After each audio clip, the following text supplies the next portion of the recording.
हर हर महादेव दोस्तों। भगवान भोलेनाथ को जो भी सच्चे मन से जपता है, भगवान भोलेनाथ उसी के हो लेते हैं।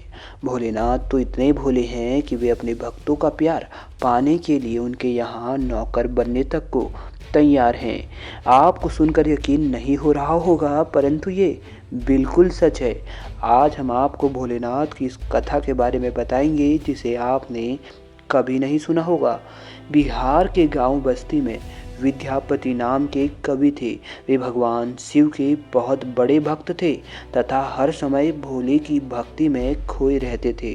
विद्यापति की इस सच्ची भक्ति को देख भगवान शिव को उनसे बहुत लगाव हो गया और वे उनसे बहुत खुश थे तथा उनके घर उनका नौकर बनने की इच्छा महादेव ने खुद जागृत की।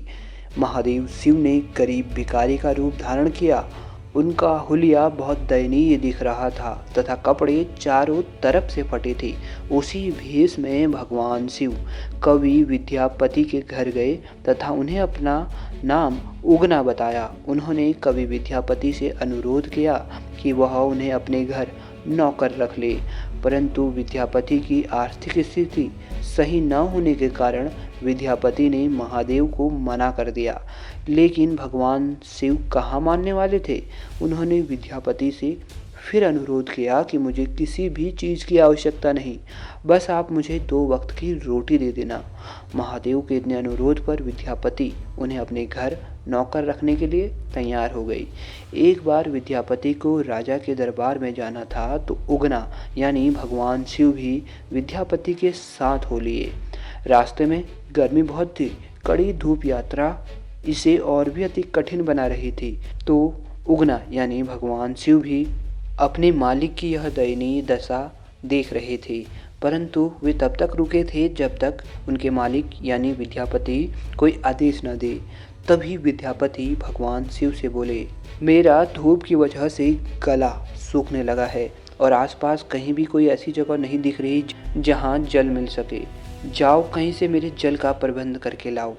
दोस्तों, वहां दूर दूर तक ना कोई नदी थी और ना ही कोई कुआं था, परंतु भगवान शिव कुछ दूर जाकर तथा अपनी जटा खोलकर 1 लोटा गंगा जल ले आए।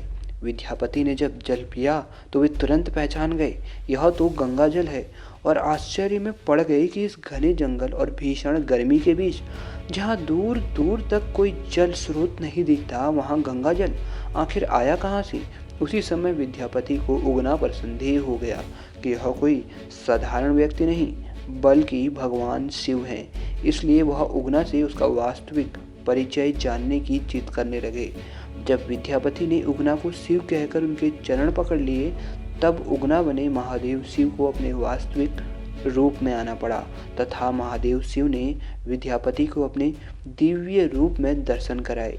भगवान शिव ने विद्यापति से कहा कि मैं तुम्हारे साथ रहना चाहता हूँ, परंतु मैं केवल उगना बनकर ही तुम्हारे साथ रहूँगा तथा तुम मेरा वास्तविक परिचय किसी को मत बताना।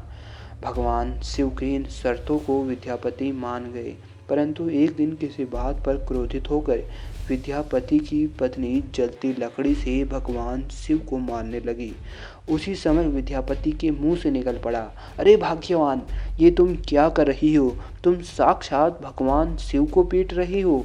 इतना बड़ा अपराध। बस इतना सुनते ही भगवान शिव वहाँ से अंतर ध्यान हो गए। इसके बाद से विद्यापति उगना के नाम से भगवान शिव को जंगलों जंगल भटकते हुए भगवान शिव को खोजने लगा। विद्यापति की ऐसी दशा को देखकर भगवान शिव विद्यापति के सामने प्रकट हुए और बोले कि मैं अब तुम्हारे साथ नहीं रह सकता। उगना के रूप में जो मैं तुम्हारे साथ रहा, उसके स्थान पर अब शिवलिंग के प्रतीक के रूप में मैं अब उस स्थान पर विद्यमान रहूँगा। उसके बाद उस स्थान पर शिवलिंग प्रकट हो गया। उगना महादेव का प्रसिद्ध शिव मंदिर वर्तमान में मधुबनी जिले में भवानीपुर गांव में स्थित है।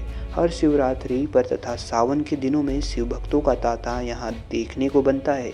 यदि कोई भी भक्त यहाँ सच्चे मन से भगवान शिव के समक्ष अपनी इच्छा बोलता है तो उसे भगवान शिव सुनते हैं और पूरी करते हैं।